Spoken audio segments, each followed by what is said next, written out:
Nós voltaremos.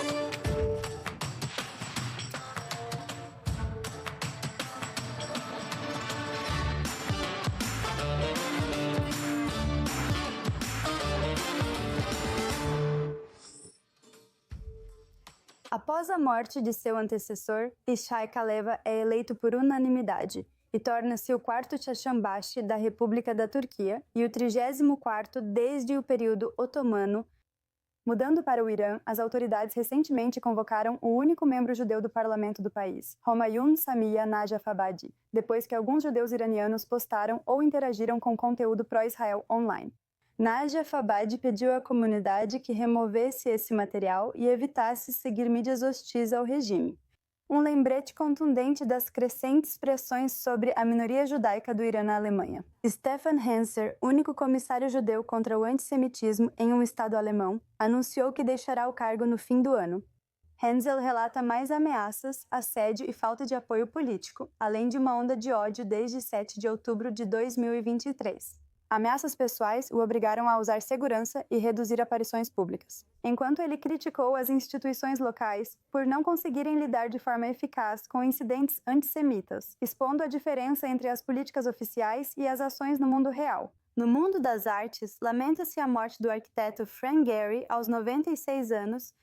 Gehry virou ícone mundial da arquitetura, famoso por designs esculturais como o Museu Guggenheim em Bilbao e a Sala de Concertos Walt Disney em Los Angeles. Durante décadas, ele uniu arte e engenharia, recebeu honrarias como o Prêmio Pritzker e deixou um legado de edifícios icônicos no mundo. E finalmente, um pedaço da história judaica está prestes a ser leiloado. Cineasta vencedor do Oscar em Los Angeles, ele deixou Hollywood em busca de uma nova vida. Aqui em Israel, ele é conhecido por documentários como O Vencedor do Oscar, O Longo Caminho de Volta e muitos outros. Por favor, recebam Richard Trink no estúdio. B-A-R-U-C-H-A-B-A. Obrigado, Emily. É tão bom ver você aqui deste lado do mundo. Quero dizer que com uma carreira promissora, você já fez quase 20 filmes. Sei que mudar para cá não foi uma decisão rápida. Levou muito tempo. Por quê? Bem, é algo em que eu vinha pensando de forma muito intensa nos últimos 10 anos. E parte disso foi quando eu estava fazendo um dos meus filmes mais recentes, Nunca Pare de Sonhar, que era sobre a vida de Shimon Peres. Passei o último ano da vida de Shimon Peres com ele, fazendo esse filme. Ele já tinha participado de outros projetos meus. E perto do final das entrevistas principais que fizemos, um dia ele me perguntou, conversávamos bastante sobre Israel, quando ele perguntou, por que você ainda não fez Aliyah? E eu não tinha uma boa resposta para isso, mas foi algo sobre o qual eu realmente pensei. Por fim, os astros se alinharam e conseguimos fazer isso. E aqui está você, ainda no início. Este país está feliz em tê-lo aqui. Isso gerou muitas notícias, porque você sabe, você teve uma carreira incrível. Obviamente ganhando o Oscar por Long Way. Home já foi visto por muitos. Os filmes ainda estão disponíveis para streaming, inclusive o de Shimon Peres. Agora você tem uma nova produtora aqui e está ocupada. Fale sobre os projetos em desenvolvimento. Acho que podemos começar com o que está relacionado ao 7 de outubro. Bem, esse é um filme pós-7 de outubro que se chama O Caminho de Volta para Casa. E como em O Longo Caminho para Casa, que mostrava como os sobreviventes da Shoah reconstruíram suas vidas após o Holocausto. Como você recomeça depois de ter vivido o inimaginável? E isso me intriga. E ver como os israelenses, diretamente afetados pelos 107, estão voltando à vida e não permitindo que isso os defina para sempre. É sobre isso que este filme trata. Uau, estar aqui é realmente um trabalho feito com amor. Eu sei que você acabou de voltar de mais filmagens na França, assim como na Alemanha. Você também está dando os toques finais. Uma história muito interessante sobre um soldado da Segunda Guerra Mundial, que foi capturado no dia D, morto e enterrado em um cemitério nazista, e que desde então foi reenterrado, é claro, no famoso cemitério americano na França. Explique por que é tão envolvente participar disso. A história chamou minha atenção porque era a ideia desse jovem, ele tinha pouco mais de 20 anos, filho de imigrantes, convocado logo após o ataque a Pearl Harbor e acaba invadindo as praias da Normandia. Ele é mortalmente ferido e capturado pelos nazistas, morre sob custódia deles e é enterrado em uma vala comum junto com nazistas. Quando grande parte da família dele foi morta durante a Shoah e levou 80 anos para finalmente identificar seus restos mortais e enterrá-lo adequadamente na Normandia, e é realmente trazer a vida dele para as telas, para que as pessoas possam conhecê-lo e entender por que essa história é tão importante. Porque ele fez parte de uma batalha que realmente foi uma das batalhas decisivas da Segunda Guerra Mundial, entre a invasão da Normandia e a Batalha do Bulge. Realmente, uma história incrível.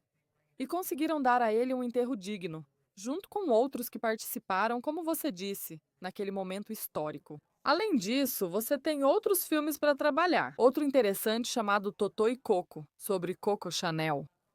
Eu não sabia que ela simpatizava com os nazistas. Quero dizer, essa é uma história sobre a relação entre essas duas mulheres, Coco Chanel e Toto Koopman.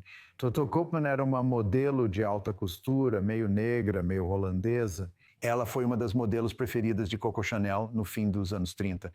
E quando os nazistas invadiram a França e Coco começou a se envolver com os nazistas, Totô se tornou uma espiã para os britânicos e trabalhou com a resistência francesa e a resistência italiana. E é realmente a história das escolhas que as pessoas fazem.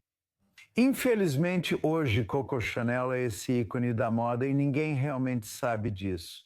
Ela era simpatizante dos nazistas e pouquíssimas pessoas sabem o que Totô fez.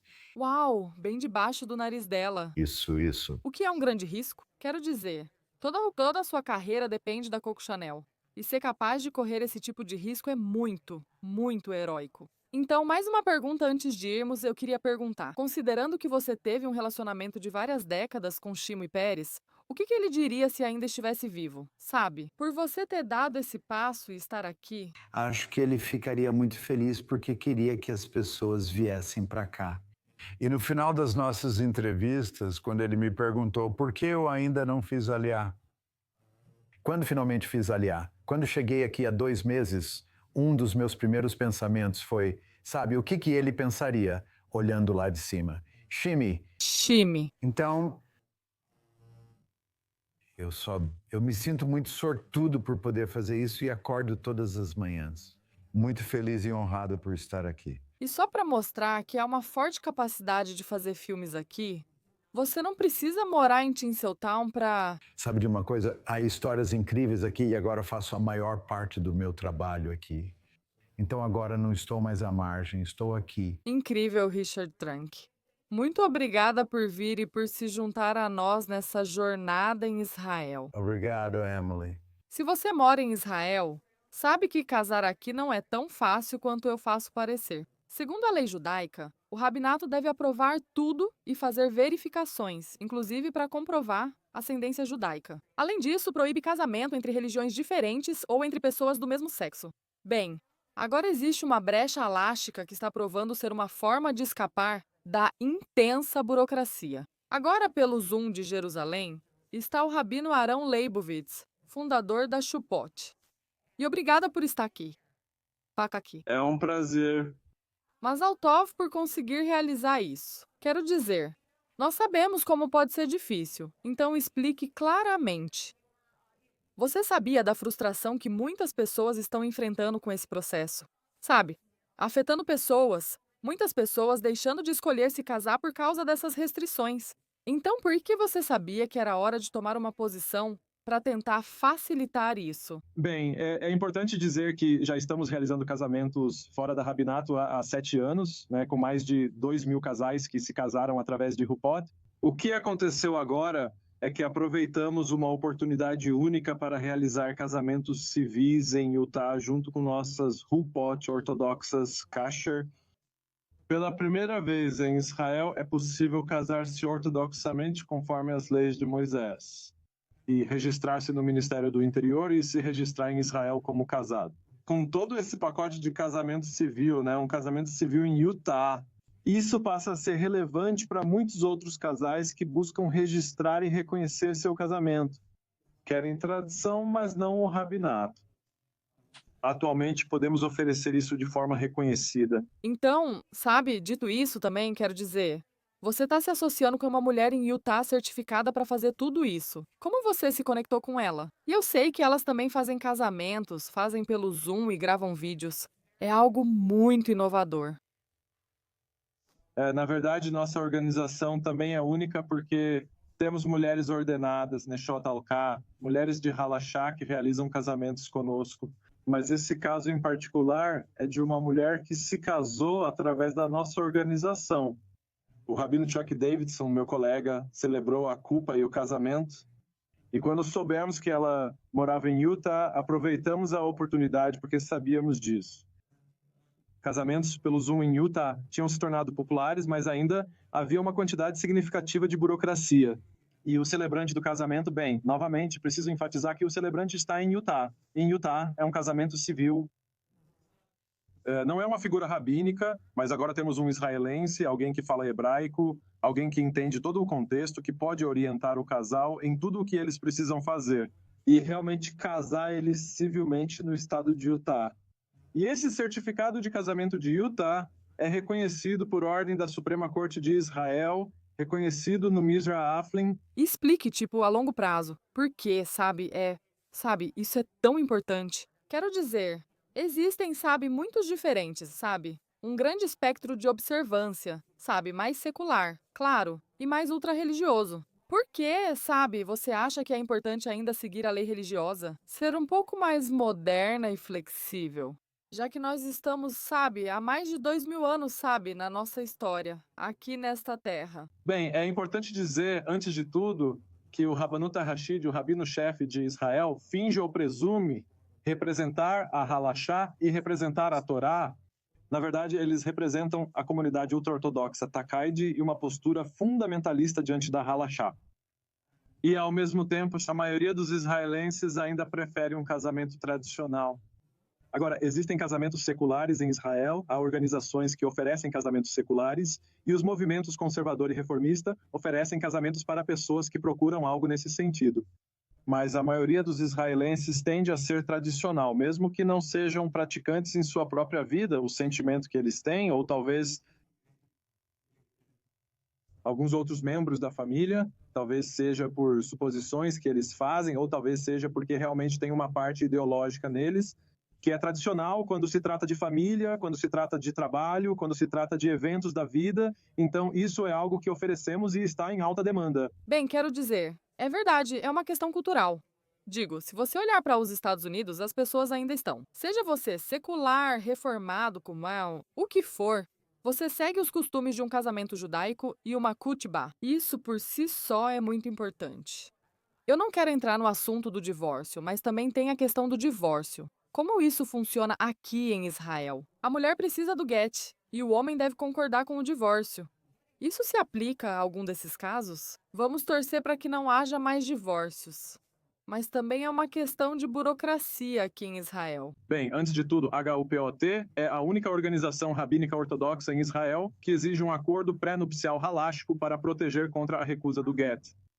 Então, a grande questão da dependência da mulher em relação ao homem e realmente a dependência de ambos os cônjuges um do outro para se divorciarem segundo a lei judaica, que causa situações horríveis e que, na verdade, são muito mais prejudiciais para as mulheres em Israel. É algo que nós prevenimos como política. Existem outros rabinos e outras organizações rabínicas em Israel que recomendam isso. Em Ruput, não fazemos casamentos sem essa proteção, que é nossa primeira defesa. Além disso, vou dizer que existem tribunais privados que fornecem o get, que fornecem um acordo de divórcio, e um dos grandes motivadores para muitos casais não se casarem no Rabbanut é não dependerem do Rabbanut em caso de divórcio. Agora, também quero fazer uma observação.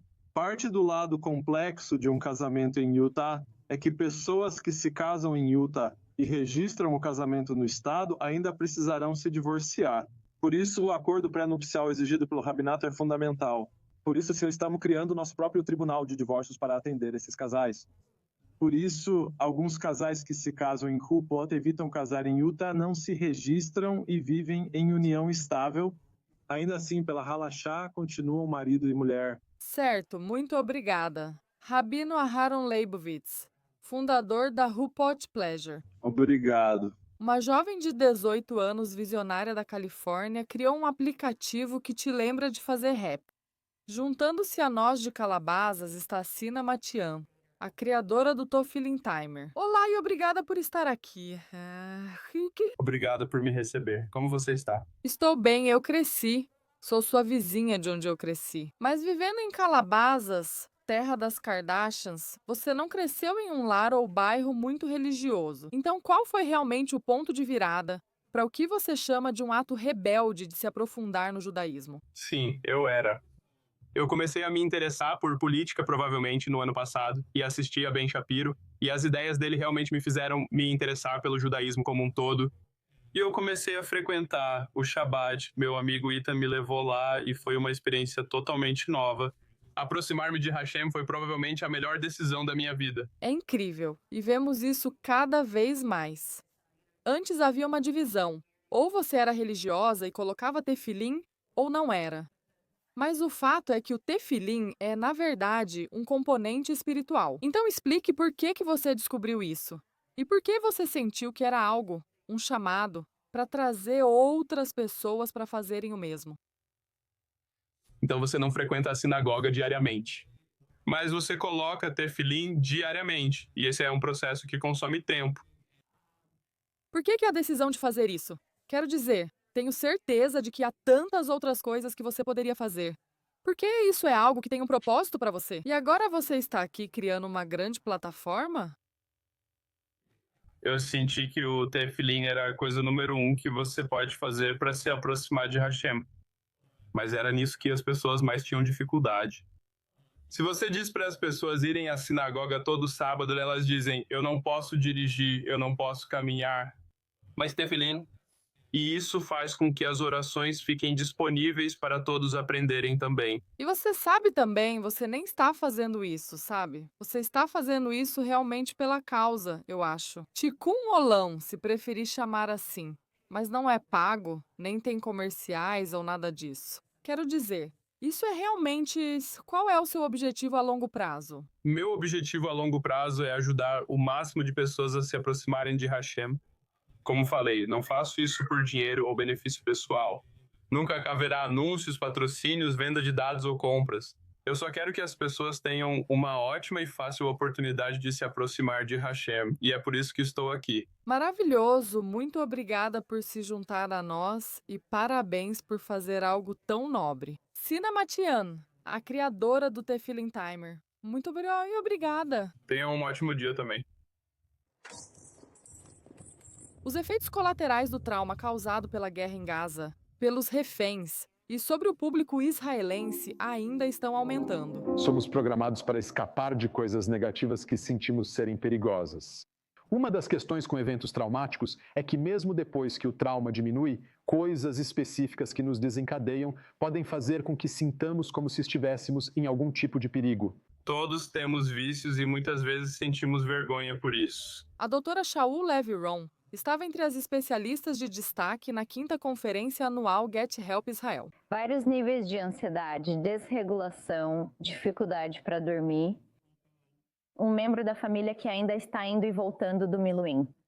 Os efeitos colaterais ainda persistem. Este ano, a fundadora Tânia Prochko decidiu focar na cura somática, que valoriza o corpo como parte integral do bem-estar emocional da sociedade israelense, enquanto avança para sair da névoa de 2 anos de guerra. Não estamos falando apenas de reféns ou sobreviventes do dia 7 de outubro, estamos falando praticamente de todas as pessoas do país. A Associação Israelense de Profissionais de Saúde Mental, ou Associação Israelense de Profissionais de Saúde Mental, com 500 membros, tem sido fundamental ao apoiar e capacitar falantes nativos de inglês em Israel. E essa conferência à beira-mar também proporcionou o tão necessário alívio e tranquilidade para os próprios profissionais, que têm trabalhado incansavelmente. Ter a experiência de ter feito aliá e entender os estresses que isso pode gerar para um indivíduo e suas famílias, além das questões psicológicas que todos enfrentam, foi realmente um benefício poder oferecer a terapia a partir de uma perspectiva de compreensão disso, por já ter passado por isso. O lema Ismaili tem sido "está tudo bem", mas não foi assim que fomos criadas. Não vivemos plenamente. Muitos aqui enfrentam desafios maiores. A crise de saúde mental em Israel se manifesta de diversas maneiras. Mais de 10 mil soldados das Forças de Defesa de Israel já estão em tratamento por transtorno de estresse pós-traumático e outros problemas de saúde mental. O Fundo Associação Israelense de Profissionais de Saúde Mental, braços sem fins lucrativos, oferece terapia particular a soldados e reservistas. A maioria dos israelenses disse: trauma, não vemos isso aqui. 1988, primeira intifada na psiquiatria. Após um trauma, você ou tem transtorno de estresse pós-traumático ou não tem nada, o que, é claro, é uma ilusão. Da mesma forma, existem ferramentas alternativas que se mostraram eficazes para ajudar as pessoas a expressar e curar seus traumas mais profundos. Métodos como yoga e oficinas de escrita. E estamos desenvolvendo narrativas sobre o que aconteceu conosco e quem somos. Tem sido incrível escrever com as pessoas. Escrevendo todos os tipos de coisas para colocar isso para fora. E até mesmo uma técnica brincando com miniaturas na areia. É uma forma muito não verbal de lidar com todo tipo de coisa, incluindo traumas. Muitos dos nossos terapeutas de Sampley foram até os hotéis e trabalharam com as crianças que estão deslocadas de suas casas e fizeram isso em um estudo em grupo. No geral, pode levar anos ou décadas para entender os efeitos mentais, emocionais e físicos de longo prazo sobre milhões de pessoas de todas as idades que vivem em Israel. Mas o trabalho começa agora, no presente. E o que quer que surja, tudo é válido. Todas nós estamos em modo de luta ou fuga há tanto tempo.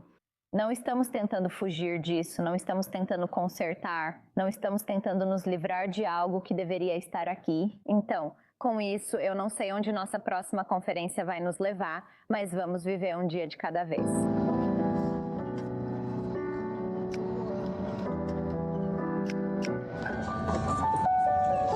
Isso é tudo para o episódio desta semana do Mundo Judaico Semanal.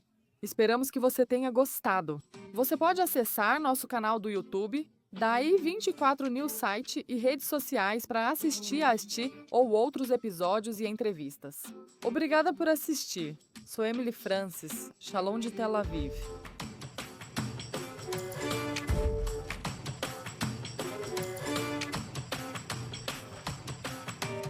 Eu não